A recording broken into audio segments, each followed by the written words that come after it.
श्रीनगर के पत्रिसिस नामक एक गैर क्रिश्चियन व्यक्ति से कर दी गई, जो बहुत ही क्रूर और उग्र स्वभाव का था। संत मां मोनिका की सास भी उसे हमेशा सताती रहती थी, परंतु वह सब कुछ सह लेती थी।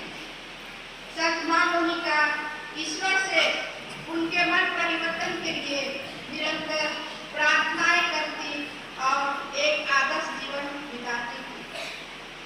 संत मां मोनिका की प्रार्थना और व्यवहार का उन पर ऐसा गहरा प्रभाव पड़ा कि दोनों ने 18 वर्ष बाद बपतिस्मा ग्रहण कर आदर्श क्रिस्तीय जीवन को अपना लिया। ईश्वर ने संत मां मोनिका की प्रार्थना सुनी। संत मां मोनिका की 3 संतानें थी। उनके लिए उन्हें ख्रिस्त विश्वास की शिक्षा देना बहुत ही कठिन था। बड़े बेटे अगुस्टीन, जो गलत रास्ता और अनैतिक जीवन जीने लगा था, वह मनाकी धर्म स्वीकार कर लिया था।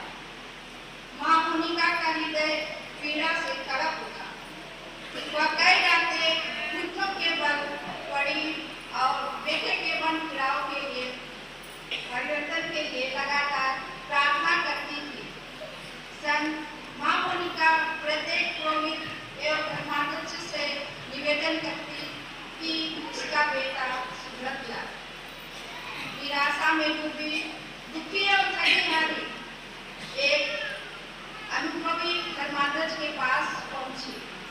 धर्माध्यक्ष ने संत मां मोनिका को धीरज बंधाते हुए कहा, जिस पुत्र के लिए आंसू बहाए जा रहे हैं, वह नष्ट कैसे हो जाए। संत मां मोनिका को आशा थी कि एक आशा की किरण दिखाई पड़ी। सन 386 के अगस्त माह में संत अगुस्तीन ने अपने कैथोलिक होने की घोषणा की और सन 387 ईस्वी में पास्का पर्व के अवसर पर उसने बपतिस्मा ग्रहण किया और वह एक पुरोहित बनना चाहता था। यह सुनकर संत मां मोनिका खुशी से गदगद हो गई, जैसे कि उसे सीप के साथ मोती भी प्राप्त हो गया। अपनी मृत्यु के पूर्व संत मां मोनिका ने अपने पुत्र से कहा था, बेटा, जिस दिन को देखने के लिए मैं जी रही थी, ईश्वर ने उससे भी महान दिन मुझे दिखा दिया है। मेरे जीवन का अब कोई अर्थ नहीं रह गया। 55 वर्ष की आयु में संत मां मोनिका का अंत समय आ गया था।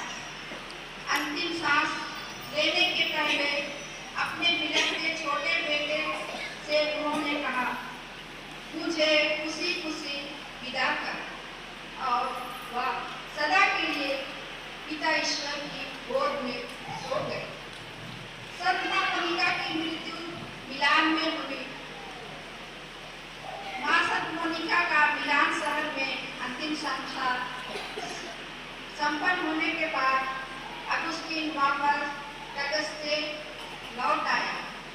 संत अगुस्तीन अपनी प्रसिद्ध पुस्तक कन्फेशन एक स्थान पर लिखा है, वह रात भर जागती रही और मेरे लिए रोती रही। दूसरी जगह उन्होंने लिखा है, हे प्रभु, मेरी माँ वर्षों तक इसलिए रोती रही कि मैं तुझसे जीवन प्राप्त करूं। वह मेरे आंसुओं का मजाक ना उड़ाए, परंतु यदि उसका हृदय तेरे प्रेम से परिपूर्ण हो तो वह तेरे सम्मुख मेरे पापों के लिए रोए। यह संत मां मोनिका की निरंतर प्रार्थनाओं करने का फल था।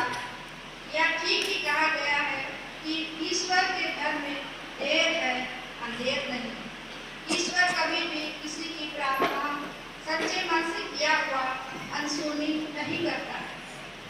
जो उन पर भरोसा रखता है, देर से ही सही, परंतु संत मां मोनिका ने अपने भरोसे और विश्वास को अपने पति और बेटे की आत्माओं को कभी न बुझने वाली आग में जाने से बचा लिया।